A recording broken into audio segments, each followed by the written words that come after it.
Israel और Gaza में रह रहे भारतीय सुरक्षित। बोले स्थिति डरावनी है लेकिन हम ठीक है। इजराइल में फंसे भारतीयों में चिंता है। देश में फंसे लोगों ने अपनी सुरक्षित निकासी के लिए तेल अवीव में स्थित भारतीय दूतावास से अनुरोध किया है। यरूशलेम, इजराइल पर हमास के हमले के बाद भारतीय नागरिकों से जुड़ी कोई अप्रिय घटना नहीं हुई है और देश में फंसे लोगों ने अपनी सुरक्षित निकासी के लिए तेल अवीव में स्थित भारतीय दूतावास से अनुरोध किया है। गाजा पट्टी पर शासन करने वाले आतंकवादी समूह हमास ने शनिवार सुबह इजराइल के दक्षिण में हवा, भूमि और समुद्र से अचानक हमला कर दिया था। रविवार को मीडिया में आई खबरों के अनुसार इजराइल में सैनिकों समेत कम से कम 350 इजरायली मारे गए हैं और 1900 से अधिक घायल हुए हैं। इसे बीते 50 साल में देश में हुआ सबसे भीषण हमला कहा जा रहा है। इजराइल के जवाबी हमले में गाजा पट्टी में लगभग 300 लोगों की मौत हुई है और करीब 1500 लोग घायल हुए हैं। सूत्रों ने बताया कि लगभग 18,000 भारतीय नागरिक इजराइल में रहते हैं और काम करते हैं तथा अब तक उनसे जुड़ी किसी अप्रिय घटना की जानकारी नहीं मिली है।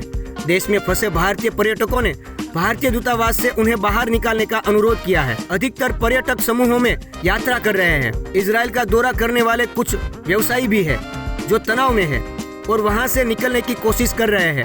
नागरिकों के लिए जारी की एडवाइजरी। तेल अवीव में भारतीय मिशन और फिलिस्तीन में भारत के प्रतिनिधि कार्यालय ने शनिवार को परामर्श जारी कर भारतीय नागरिकों से सतर्क रहने और आपात स्थिति में सीधे कार्यालय से संपर्क करने की अपील की थी।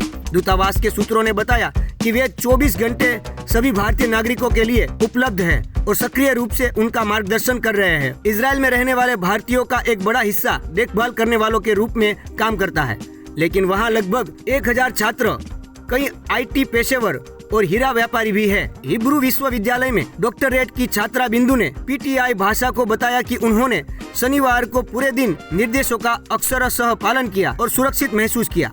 उन्होंने कहा कि सभी भारतीय छात्र एक दूसरे के संपर्क में हैं और लगातार स्थिति का जायजा ले रहे हैं। कुछ अन्य छात्रों ने भी कहा कि उन्हें स्थिति नियंत्रण में आती दिख रही है और हमें अनावश्यक रूप से दहशत नहीं फैलानी चाहिए। हिब्रू विश्वविद्यालय के गिवतराम कैंपस में पोस्ट डॉक्टरल फेलो विकास शर्मा ने कहा, हमले के कारण इजराइल में तनावपूर्ण स्थिति है, लेकिन सभी भारतीय छात्र सुरक्षित है। अधिकतर छात्र संस्थानों द्वारा उपलब्ध कराए गए छात्रावासों और आवासों में रह रहे हैं। हम व्हाट्सएप के माध्यम से एक दूसरे के साथ साथ भारतीय दूतावास के संपर्क में है। इजराइल में देखभाल करने के कार्य में जुड़े सभी लोग भी भारतीय मिशन के दिशा निर्देशों का पालन करने पर ध्यान केंद्रित कर रहे हैं। अश्केलोन में सबसे ज्यादा रॉकेट गिरे हैं।